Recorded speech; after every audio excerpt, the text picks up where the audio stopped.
tenho a grata alegria de receber o Pedro Camilo. Ele é advogado, professor universitário, trabalhador do Núcleo Espírita Teles de Menezes, em Salvador, na Bahia. Participa das atividades de evangelização infanto-juvenil e é palestrante espírita.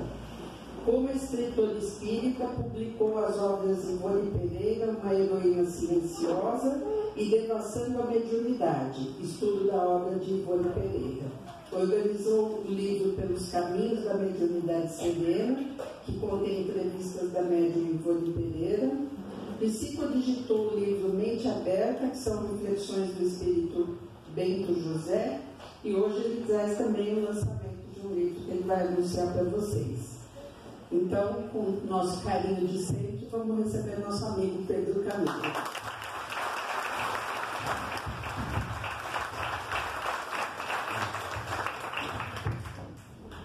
Olá, gente. Muito boa noite. Boa noite. Mas como só os desencarnados responderam, eu vou falar de novo. Boa noite, gente. Boa noite. Alegria muito grande estar de volta a esta casa, trazendo um abraço do Instituto da Mediunidade Ivone Pereira, não é mais o núcleo que foi referido, lá em Salvador. E estamos aqui com alegria sempre renovada de estar nesta casa, que é sempre uma bênção, né, em nossas vidas. Eu estive aqui no ano passado, em setembro, no Encontro Espírita, falando sobre a fé.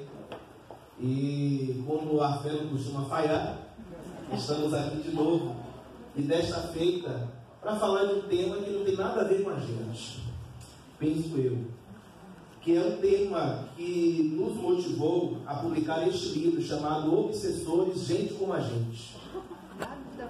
Nada a ver, né? Mas absolutamente nada a ver com a gente. Como é que esse livro surge? Esse livro surge de um projeto do Instituto La Chatre, do qual eu estou à frente desde o início deste ano. Hoje radicado em Bragança Paulista. Vocês já ouviram falar da La Chatre? Publica livros variados, inclusive do Hermínio Miranda, que é um autor espírita clássico conhecidíssimo e que, apesar de dar larga contribuição que já deu para o movimento espírita, já desencarnou há 5 anos, é uma coisa muito natural que a gente vai esquecendo, né? Aqueles que vão desencarnando, que vão passando, a gente vai esquecendo, outros livros, outras obras vão fugindo, a gente vai esquecendo um pouquinho. E no Instituto La Chatre, na editora La Chatre, a gente percebeu isso e se deu conta de que seria necessário, importante, fazer algo que mantivesse o nome do Hermínio sempre, digamos assim, lembrado, porque a sua contribuição para o movimento espírita foi muito importante, né? O Hermínio escreveu sobre diversos assuntos, reencarnação, regressão a vidas passadas. Hermínio escrevia sobre Jesus, sobre o cristianismo, embora exista uma obra que seja aquela que ainda hoje é a maior referência sobre ele, que é o livro Nossos Filhos São Espíritos. Já ouviram falar desse livro? Já? Quem já ouviu e que não leu, vale a pena, né? Quem aí é pai, é mãe, está começando agora nas tratativas com filhos, ou mesmo quem está já na experiência de avô, de avó, ter essa perspectiva é muito interessante. E aí o Hermínio, que trabalhou durante muitos anos com mediunidade, lidando com obsessores, ele escreveu há muitos anos um texto chamado Os Obsessores, Gente como a Gente, em que ele tenta desmistificar exatamente essa figura do obsessor e da obsessão, e que a gente vai tratar na noite de hoje. E identificando esse texto e a relevância dele, nós pensamos, por que não fazer um diálogo com o Hermínio? E aí construímos o livro em 3 partes. A primeira é que fazemos uma conceituação e apresentamos uma classificação das obsessões sob diversos aspectos. Na segunda parte, trazemos o texto do Hermínio, trazendo as suas considerações. E na terceira, a gente faz uma análise daquilo que Hermínio produz, à luz do espiritismo, também em alguns momentos fazendo algumas conexões com a psicanálise. De modo que a proposta do livro é exatamente nos fazer repensar um pouquinho a nossa relação com esses indivíduos a quem chamamos de obsessores e com esse processo da convivência a que chamamos de obsessão. E dizemos exatamente dessa forma, processo da convivência, porque a obsessão ou o processo obsessivo nada mais é do que o estabelecimento de uma convivência nada saudável entre dois indivíduos. E olha, Beth, que eu já tento dizer dessa forma, para a gente sair um pouco do lugar comum em que nós vemos a obsessão. A gente costuma ver a obsessão como uma perseguição que o espírito realiza sobre o encarnado, não é assim? E tenho absoluta certeza de que grande parte de nós que estamos aqui, certamente procuramos uma casa espírita, esta ou qualquer outra em qualquer momento, acreditando-nos perseguidos espiritualmente. Estou mentindo? Posso até fazer uma enquete, posso? Eu estou te dando trabalho, né, meu irmão? Estou para lá e para cá. Estou dando um pouquinho de trabalho aí. Tranquilo. Quem procurou uma casa espírita, ou uma casa de umbanda, ou uma casa de candomblé, já em algum momento na vida, ou a igreja, ou qualquer outro ambiente espiritual, acreditando-se perseguido espiritualmente, levante a mão. Eu não? Quem foi que disse eu tenho? Eu não. Quem foi que disse eu não? Eu. A senhora disse não? Vou chamar de você, posso? Posso chamar de você? Lógico. Pronto. Você não procurou nunca casa espírita nenhuma? Não. Nunca se acreditou perseguido espiritualmente? Eu não. Ah, que bom. De medo. A senhora, você é uma exceção, né? Porque uma grande parte de nós, e as mãos estavam levantadas, né? Já acreditamos em algum momento de nossas existências que estávamos perseguidos por algum espírito, né? E o interessante dessa crença, dessa percepção, é que o nosso costume é o de tentar acreditar a essa perseguição todas as dificuldades por que passamos. Não é verdade? A gente acredita que o que nos acontece, ou o que nos está acontecendo, é algo fruto de alguém que nos persegue, de alguém que faz, de alguém que acontece. O que é uma crença bastante confortável em certa medida. E aí eu lembro de Raul Seixas, cadê a turma aí da música? Eu lembro de Raul Seixas na música Porque os Sinos Dobram, né? Quando ele diz assim, que é sempre mais fácil achar que a culpa é do outro. E é tão fácil assim, né, gente? Todos os problemas da nossa vida são sempre de alguém, já reparou? É o marido, é a esposa, são os filhos, é o pai, é a mãe, é o trabalho, é o centro, é o obsessor. É sempre fácil acreditar que o problema está em outra pessoa. E obsessores costumam ser bodes expiatórios perfeitos, sobretudo quando a gente ou não consegue enxergar a raiz dos nossos problemas, das dificuldades por que passamos, ou quando já procuramos de todas as formas, inclusive na medicina tradicional, porque há males orgânicos que podem ser causados por processos obsessivos, e aí nós acreditamos a eles essas questões. Vamos falar a verdade, né? Em grande parte, é sim. Nós somos vítimas, sim, de ações espirituais, de espíritos que se interessam pela nossa infelicidade, de espíritos que nos desejam causar o mal. A grande questão é que nada disso é gratuito. Nada disso acontece porque um belo dia o Espírito passou por nós, simplesmente nos olhou e disse assim, eu não vou com sua cara. A partir de agora eu vou te perseguir. Ok? É claro que há processos que se dão em função de antipatias. E aí nós podemos falar sobre gênese de processo obsessivo, causas de processo obsessivo. Tá? Existem perseguições obsessivas, existem processos obsessivos que acontecem por antipatia, sim. Existem. Imaginemos nossa amiga Beth, que trabalha aqui no Benção, como outras tantas pessoas trabalham em outros lugares, e que em certo momento está lá empenhada em ajudar pessoas. E aí espíritos percebendo essa sua inclinação, essa sua dedicação, e o como de fato ela pode influenciar pessoas positivamente a partir desse seu desejo e dessas suas atitudes, digo assim, opa, peraí, essa pessoa pode ser um obstáculo para nós aí. Não estou dando ideia não, viu gente? E ninguém tem ideia não. Mas é uma possibilidade de dizer assim, bom, então eu vou procurar criar todo tipo de embaraço, de empecilho, de dificuldade para a Beth, a fim de desestruturá-la e, consequentemente, impedir que ela realize as ações que realiza, ok? Isso seria um processo obsessivo gerado por antipatias, certo?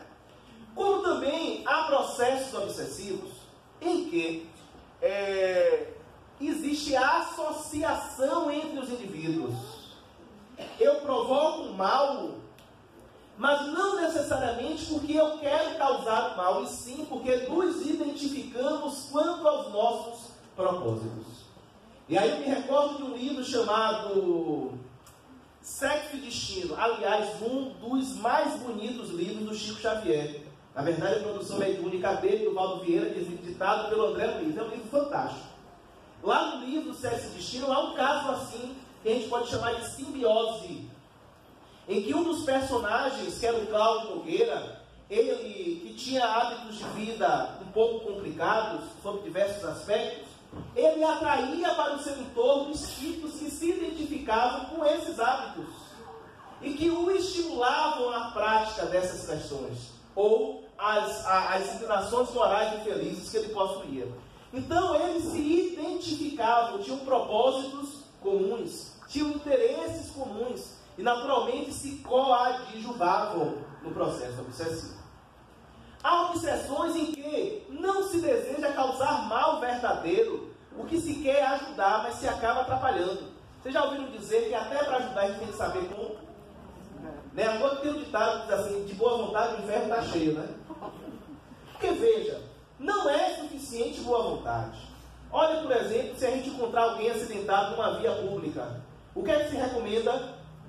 A menos que você saiba o que está fazendo, não toque na pessoa. Ah, mas eu estou querendo ajudar. Você pode, no movimento infeliz, causar uma lesão irreversível no indivíduo. Né? O que é que você faz? Chama a cavalaria. Liga para o serviço público, liga. Tem SAMU aqui? Não tem? Claro que tem. Né? Liga para o SAMU, enfim. Tá? É porque eu não sabia se o nome era o mesmo. Né? Porque muda, né? Na região. Então, há espíritos, por exemplo, que se aproximam de entes queridos desejando ajudar, mas por não saberem o que fazer, e até mesmo por ignorar que cada um precisa seguir o seu caminho com as suas escolhas, acabam atrapalhando mais do que ajudando. Ok? Então veja que eu falei aí de 3 causas possíveis que não estão dentro daquilo que é o mais comum, que é a 4ª causa, que são as vinganças. Ok? Então a grande maioria dos casos de obsessão espiritual, essas que espíritos podem realizar conosco, são movidas por vinganças. Ora, mas espera aí, Pedro, você está falando de vingança aí? Mas olha, meu filho de 5 anos de idade vinha passando por problemas dos mais variados. Nós constatamos lá no centro espírita, numa casa de umbanda, numa casa de candomblé, numa igreja, não importa, que havia ali um processo espiritual acontecendo. E você está dizendo que a maioria dos processos são por vingança, mas como é que pode? Meu filho de 5 anos. E olha que eu já vi obsessões em crianças de colo, 6, 7 meses, processos obsessivos terríveis. Como justificar a reencarnação? Conceber, e aí lembrando o Hermínio Miranda, dos nossos filhos são espíritos, né? Que nossos filhos não estão iniciando uma existência do ponto de vista espiritual com um novo corpo que tomam.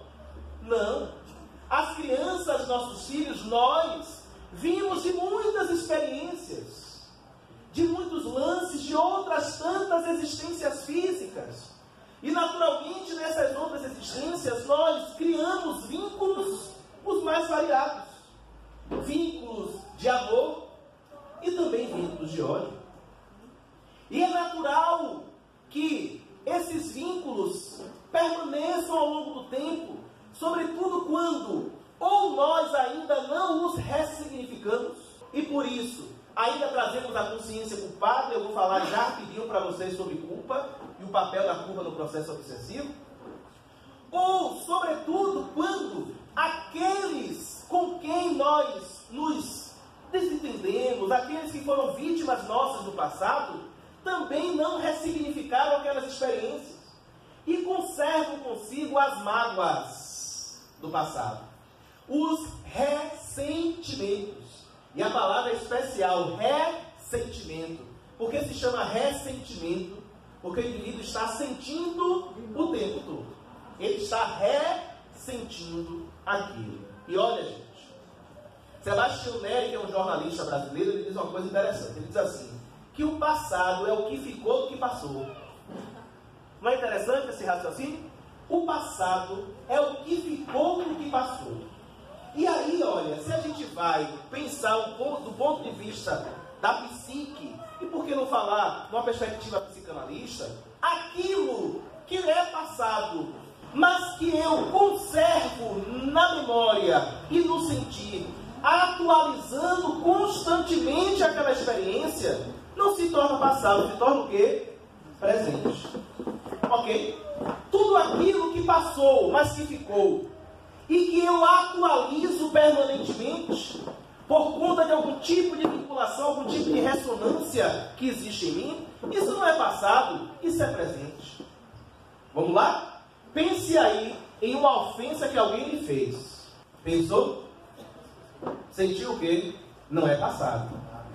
Ok?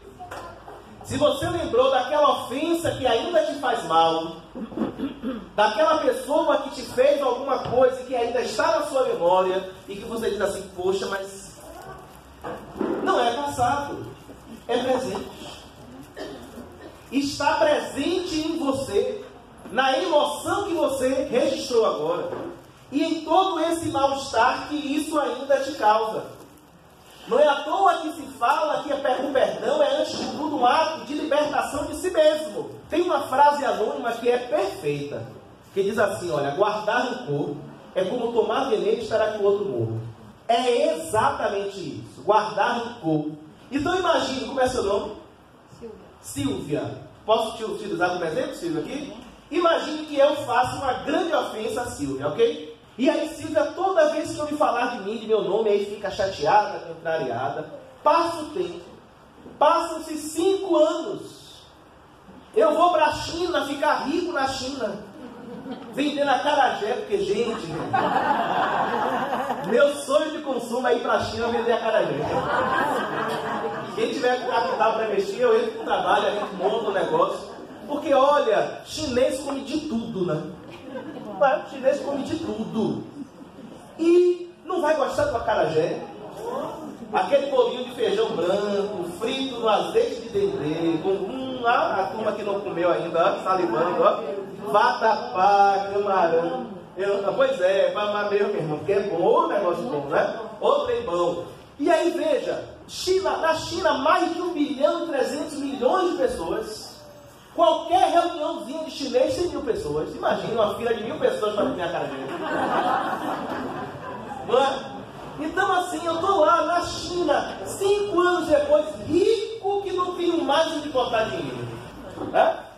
Lá, olha, todo. Não lembro nem mais que Silvio existe.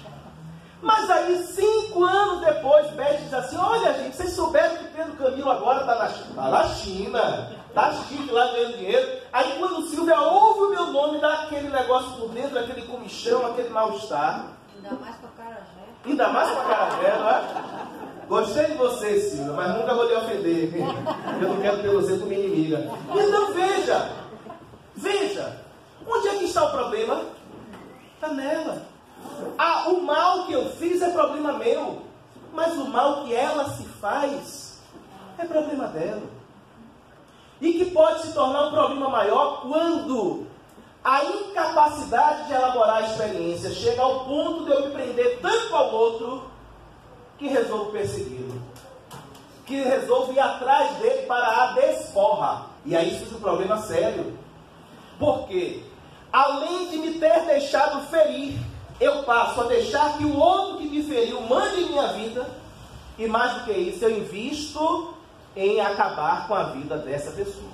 Quer dizer, até um determinado momento, o compromisso é de quem feriu. A partir do momento em que eu me deixo marcar de tal forma a ponto de investir contra a vida do outro, o compromisso passa a ser meu também. Porque o mal que é problema meu é o mal que eu faço.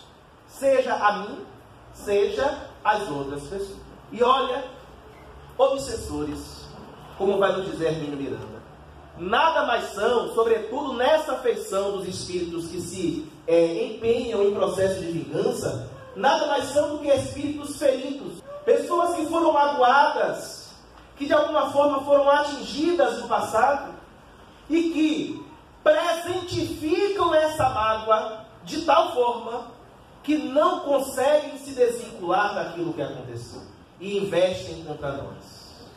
Daí porque, antes de algozes, esses espíritos são vítimas. Foram vítimas. E se a gente não entende isso, para vê-los como pessoas magoadas e, sobretudo, para entender a nossa cota de participação no processo, nada se resolve.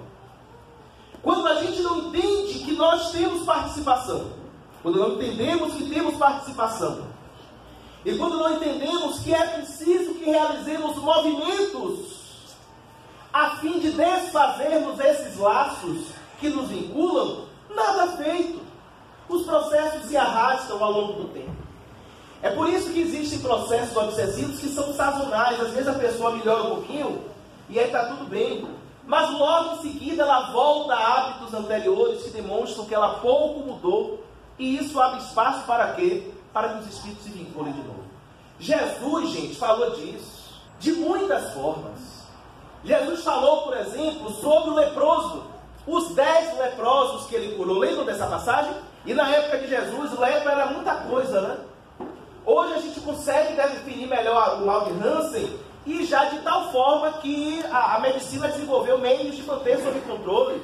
Até pouco tempo, não é muito tempo, havia os lares de leprosos, né? As pessoas iam para lá, ficavam segregadas. Imagine isso 2000 anos atrás, em que não apenas o que de fato é Hansen, mal de Hansen. E, gente, eu acho uma coisa triste esse negócio de dar o nome do médico que descobre a doença à doença. Não é um negócio... Uma homenagem, não quero essa homenagem não, viu? Se um dia descobrir a cura de qualquer coisa, não bote meu nome não, em nome de Jesus, né? Bota o nome de Beth, de Silvia, o meu não. E aí, na época de Jesus, era hanseníase, não só o que hoje é de fato hanseníase, mas uma série de afecções da pele para as quais não se descobriu cura à época. E aí ia todo mundo no mesmo balaio, no mesmo pacote, de modo que quem não tinha de fato lepra acabava pegando, pela convivência com os outros que viviam em lugares apartados da cidade.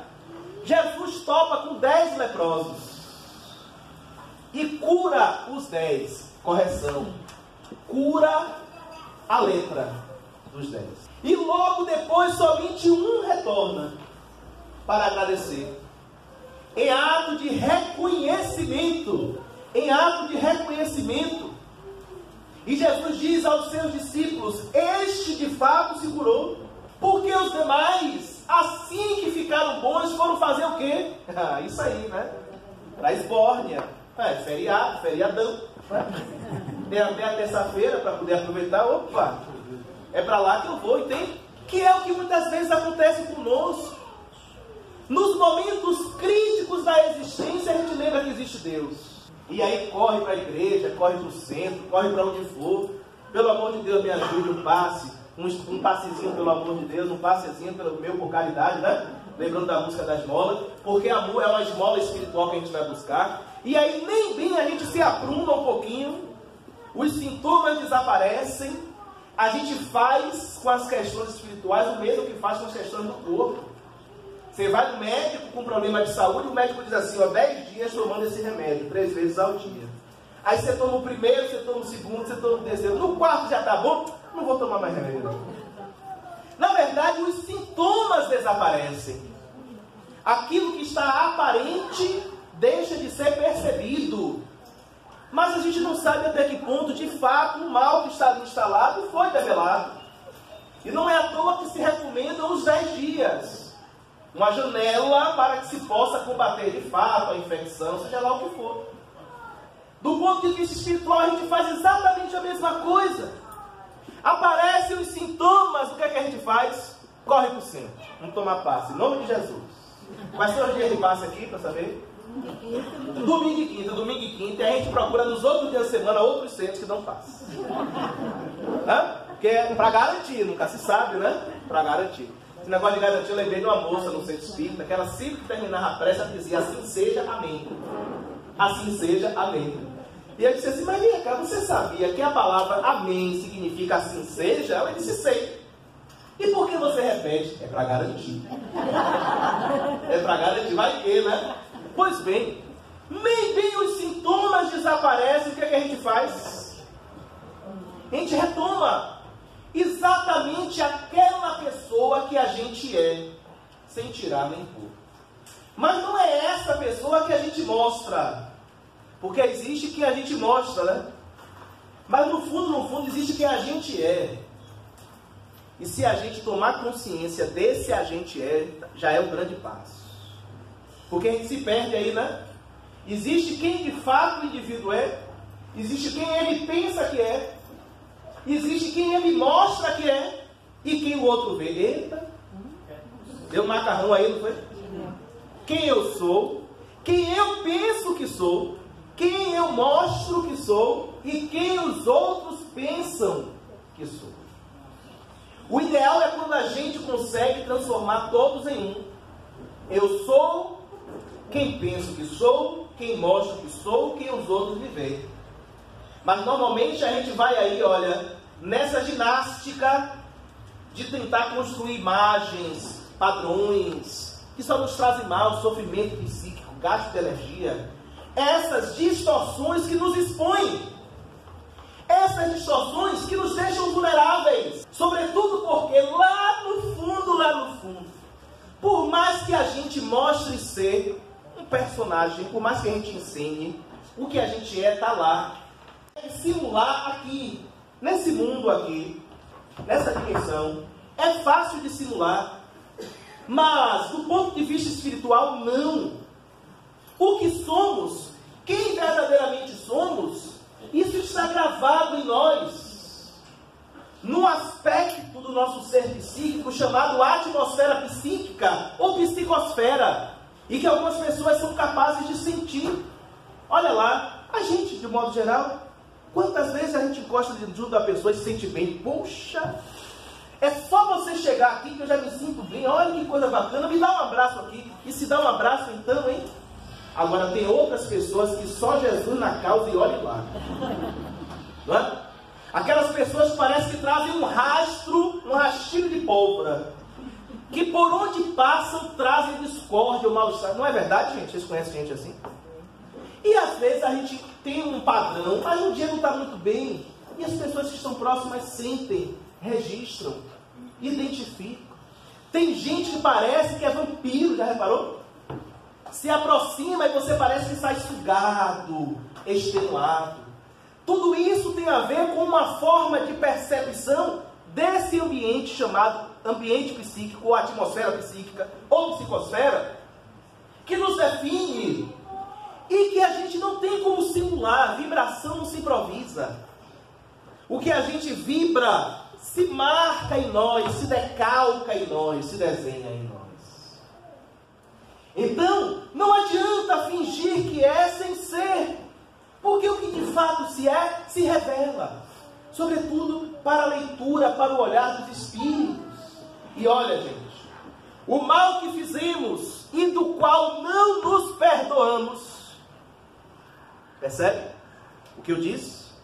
Não é propriamente o mal que fizemos, mas do qual não nos perdoamos. Gera em nós um rastro psíquico que permite sermos identificados. E esse rastro psíquico se chama culpa. Por quê? O que a culpa faz conosco? A culpa nos chumba ao chão, nos impedindo de caminhar. Porque vamos combinar? Errar todo mundo erra, não é verdade? Quem aqui nunca errou, levante a mão. Vou nem mandar tirar a primeira pedra, porque vai que, né, gente? Vai que alguém se ousa, vai dizer assim, dessa distância eu nunca errei, né? Mas todos já erramos, e erramos o tempo todo. Errar, fazer besteira, ainda faz parte da nossa condição evolutiva, é natural. Agora, em grande parte de situações em que erramos e não nos perdoamos pelo erro praticado, nós vamos nos martirizando, nos punindo, nos culpando. Ah, Pedro, mas nós não somos culpados pelo que fazemos? Não. Nós somos responsáveis, que é diferente. A culpa nos leva a um processo autopunitivo, de autodestruição, enquanto a responsabilidade nos dá a consciência da nossa participação nos processos e, acima de tudo, o estímulo para que não tornemos a errar. lembrando Jesus lá com a mulher adúltera, certo? E para que sejamos capazes de fazer todo o bem que esteja ao nosso alcance, lembrando que o amor cobre uma multidão de pecados. Então, Pedro, você está me dizendo que o primeiro responsável, de fato, por um processo obsessivo acontecer sou eu? Somos nós. Bezerra de Menezes, no livro Dramas da Obsessão, diz que toda obsessão sugere auto-obsessão. Olha que coisa fantástica. Toda obsessão sugere auto-obsessão. Ou seja, estar na condição de ser perseguido pressupõe, antes de tudo, uma desorganização pessoal. E aí a presença desse rastro psíquico chamado culpa, que permite que sejamos identificados e que os processos se estabeleçam.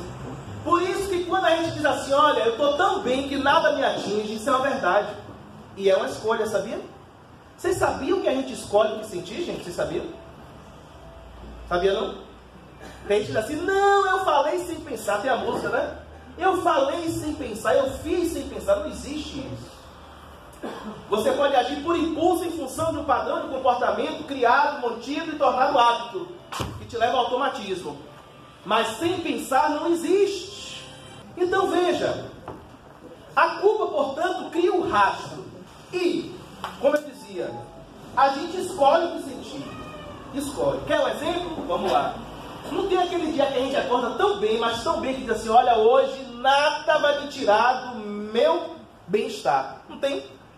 E aí você vai para o trabalho, e o marido, e a esposa, e os filhos, e não importa, o trânsito abençoado de São Paulo. E eu adorei quando criaram esse negócio de abençoado, né? Porque a gente pode xingar todo mundo, chama de abençoado, né, gente? Né? Vai, abençoado! E aí você bota a letrinha embaixo, né? Explicando o que é. E aí, olha, nada vai me perturbar hoje, porque eu decidi. Como também tem dia que a gente acorda, parece ver o do umbral, mas bem do umbral lá de dentro, né, da caverna do umbral, e diz assim, hoje se passar na frente e me olhar, vai levar. Não é assim? E a pessoa não diz meia palavra, a gente já solta os cachorros em cima da pessoa. São escolhas. Nós escolhemos o tempo todo o que fazemos de nós. Aliás, esse é o traço do livre-arbítrio, né? Da liberdade de escolha.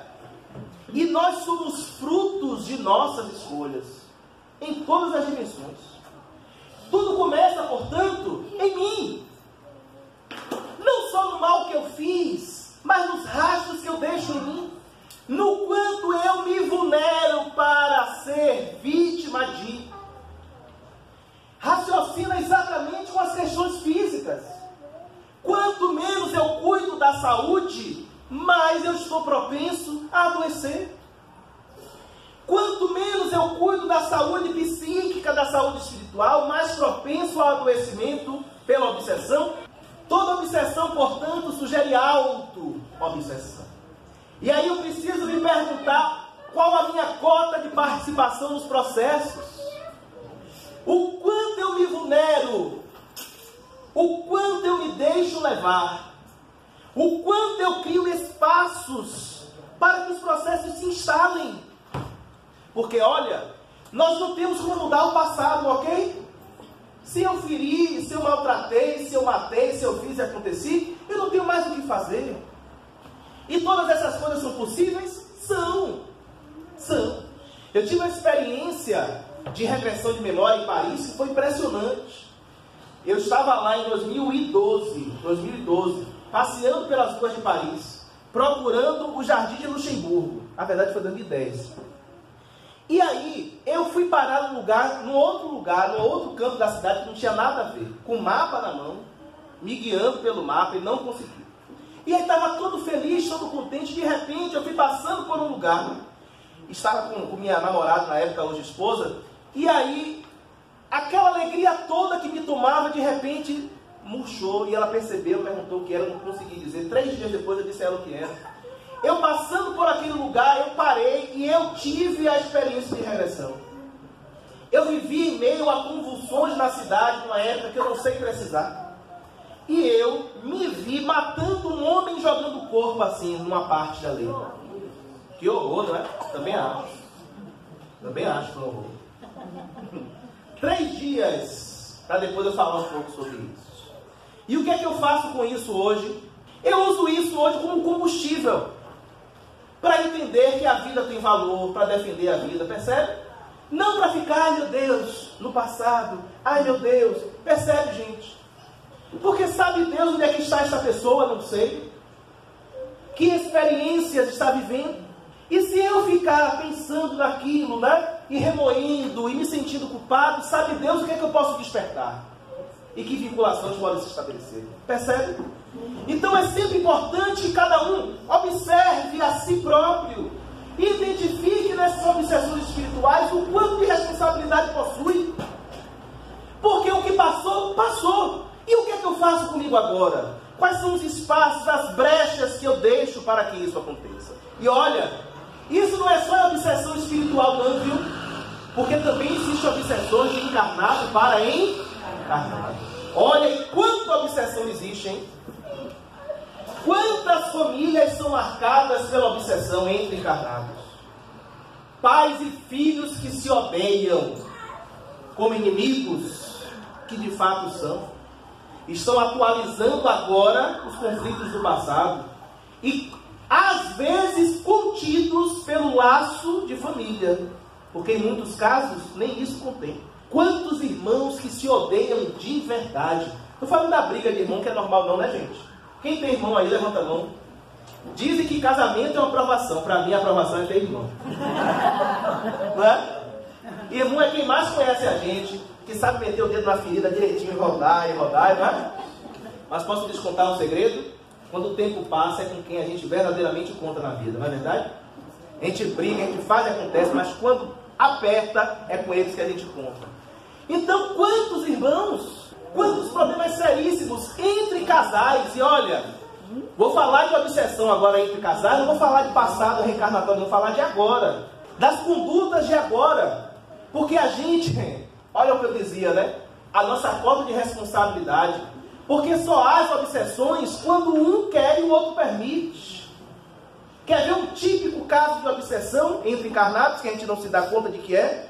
Os casos de violência doméstica contra a mulher. São casos de obsessão que se constroem no tempo. Porque ninguém é morta, por exemplo, no caso de feminicídio, na primeira agressão, gente. A morte da mulher começa no primeiro grito. Naquele grito lá no tempo de namoro que ele deu e que você disse assim, ó, está estressado. É bobagem. Ele fez isso, mas ele me ama. Eu tenho que segurar esse homem porque eu posso não encontrar ninguém igual. Não é assim? Aí ele grita a segunda vez e você desculpa. Porque a educação, graças a Deus que está mudando, para as mulheres sempre foi o quê? Suporte, em silêncio, se submeta. Esse é o seu papel. Olha a música do Caetano, eu sou o homem. Não, ele é o homem, eu sou apenas uma mulher. Não é? Aí da terceira vez ele bate a porta com força. Na quarta, ele dá um tapa na mesa. E aí vai, olha, quebra um vaso.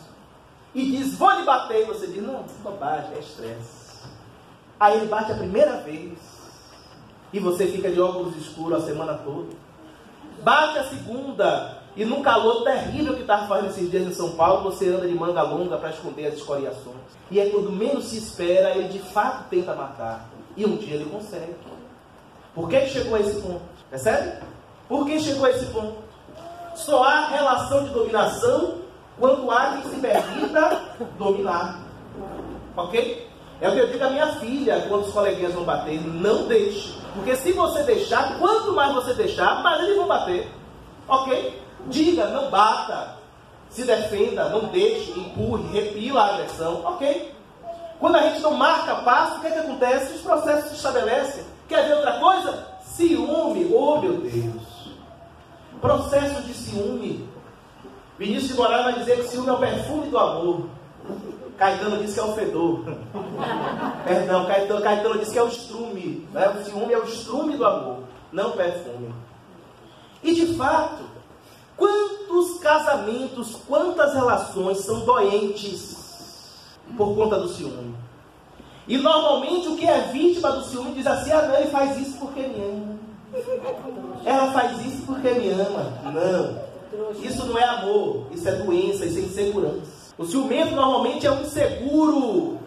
É uma pessoa com a autoestima baixa, que não se acredita suficiente para o outro e o tempo todo fantasia a possibilidade de ser trocado. E pior, ainda é maledicente. Sabia que o ciumento é maledicente? Eu aprendi isso com um espírito chamado Dr. Hans, através do Lindomar Coutinho, lá de Deus. Por que maledicente? Porque o ciumento está o tempo todo fantasiando que o outro vai trair, que o outro está aprontando, que o outro isso. O que é isso? Não é mal dizer? Exatamente.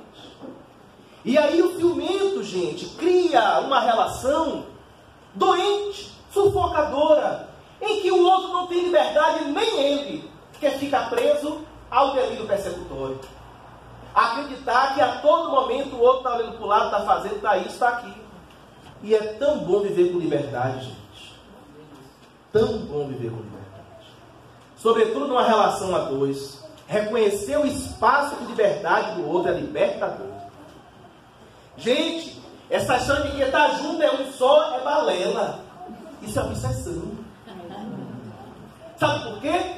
Quando acontece isso, na maioria das vezes, sabe o que acontece? Vira um sim, mas não um novo. E sim aquele que tem domínio na relação. Aí submete à vontade do outro. Quer ver uma coisa que eu acho horrível e que eu vou falar porque eu não sei de ninguém aqui? Quando a gente vê na rede social, por exemplo, no Facebook por dois. Né? João Maria. Aí quando você pergunta, não, é porque a gente não tem segredo do outro, conversa fiada. O ciumento impôs, se não for assim, não vai ser. Eu largo você. Experimente dizer para o ciumento, larga nada, chantagem, boba.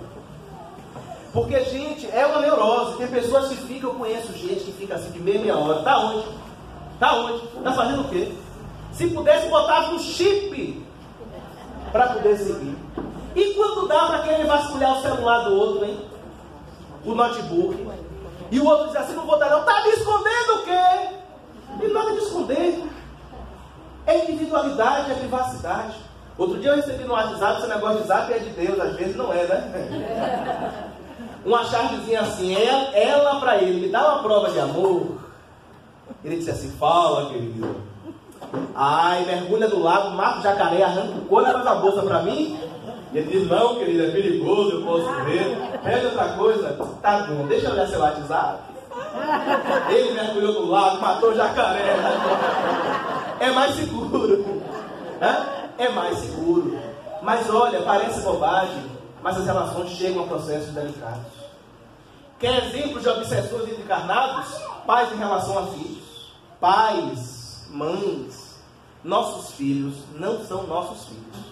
A gente ainda não encontrou pronomes mais adequados para poder utilizar em uso possessivo, né? Meu, minha, nossos.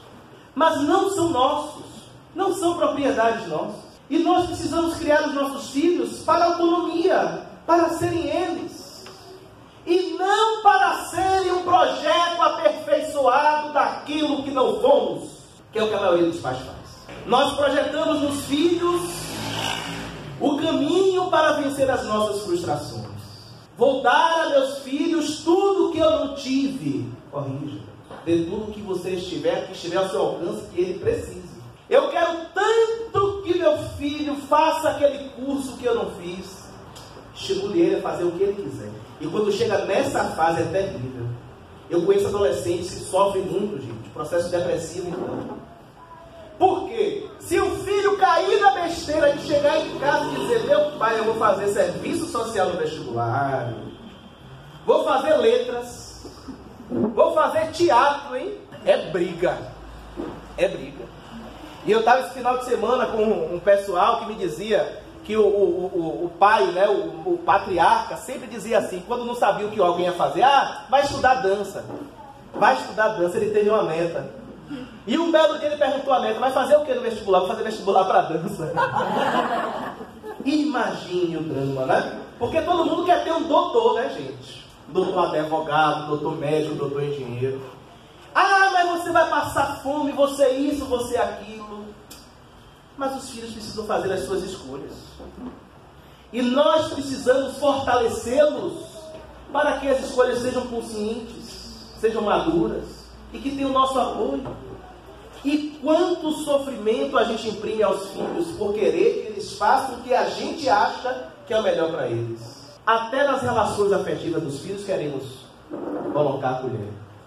Essa mulher não presta para você. Esse aí não presta. Não é assim? A única mulher que presta para o filho é a mãe, né, gente? O único homem que presta para a filha é o pai, né? Tem que cortar esse ético. Já passou do tempo, olha. É para cortar lá pequenininho ainda, com 6, 7, 8 anos. E aí, olha, os filhos crescem. Eu conheço tantos casos de filhos crescidos, homens e mulheres de 30, 40, 50 anos, que não conseguem sair de dentro de casa. Porque há relações obsessivas, às vezes simbióticas, com pai e mãe. Tudo isso é muito sério e revela como processos obsessivos estão além do que a gente pensa ser somente espiritual. Até os espíritos nós podemos obsidiar, sabiam? Os entes queridos quando desencarnam. E que a gente não consegue elaborar a desencarnação. E me permitam dizer para vocês uma coisa. Vocês me permitem?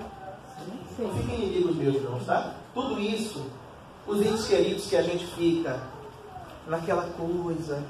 Posso lhes contar um segredo? Vocês prometem que não vão me obsidiar depois desse segredo? Nada disso a gente faz por amor. A gente faz por egoísmo. Ouçam-se ou ouçam os discursos. Fulano, você foi embora.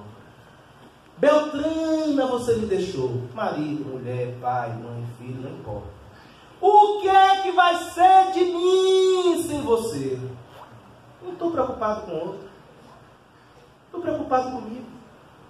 Estou preocupado com o meu bem-estar. E aí eu não ouço Jesus dizendo: deixai aos mortos o cuidado de enterrar seus mortos. Há pessoas cujos filhos desencarnam que mantêm o quarto exatamente como era durante muito tempo. Não elaboram o luto de forma suficiente.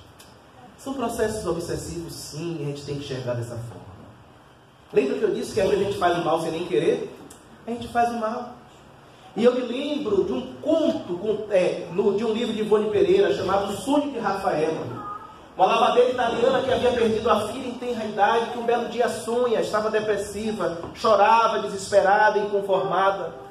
Ela sonha que chega num lugar muito bonito, em que havia crianças brincando, ela se dá conta de que estava ali. Crianças aladas, crianças que eram anjos, que voavam, que brincavam. Ela corre para tentar encontrar a filha, não consegue. Daqui a pouco ela ouve um choro ao longe, identifica a filha, corre. A filha estava sentada, chorando, com a mão entre o rosto. Ela toma a filha nos braços, beija, abraça, mata a saudade. Depois ela se dá conta que a filha estava triste e pergunta: mas filhinha, por que você está chorando? Por que você está triste? E ela diz assim: mamãe, olhe para as minhas asas. As asas estavam molhadas, encharcadas, pesadas. Mas quem foi que fez isso com você, minha filha?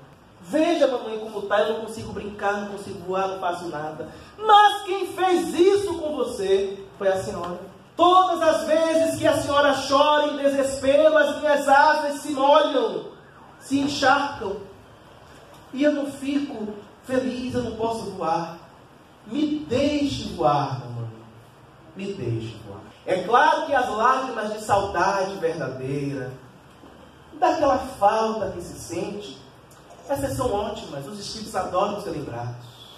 Mas o desespero, a inconformação, a insistência dia após dia em reclamar doentiamente a ausência do outro, nem nos libera para viver, nem liberta o ente querido da experiência. E vejam que todas essas situações que trouxe aqui, e fiz questão de falar no nosso dia a dia, nos mostra como no fundo, nós somos obsessores e podemos ser a qualquer momento, não é? É interessante pensar assim, porque quando eu falo de obsessor, eu sempre penso em alguém que eu desumanizo, não é? Obsessor é como se nós tivéssemos colocado ele no lugar do diabo, né? Não existe diabo, mas tem obsessor. E a gente coloca distante. Mas esquece que não só o obsessor é gente como a gente pode ser gente como obsessor. E inadvertidamente alimentar processos que causam mal, que causam problemas, que nos causam problemas. Precisamos refletir sobre a saúde das nossas relações. entre encarnados, entre desencarnados, com os desencarnados, para que cada vez mais tenhamos o cuidado, não só de não nos tornarmos embaraços para os outros, em processos obsessivos, ainda que inadvertidos, nem nos deixarmos embaraçar pela confusão dos outros. Precisamos cada vez mais cuidar da nossa saúde mental, emocional, psíquica em geral, espiritual, para que compreendamos que somos os únicos responsáveis por nós mesmos. A nossa felicidade ou a nossa infelicidade pode até ter circunstancialmente como figura alguém, mas no fundo, sempre existiremos nós, como os verdadeiros artífices, os construtores de nossa existência. Vamos lá fazer o que será. Muita paz.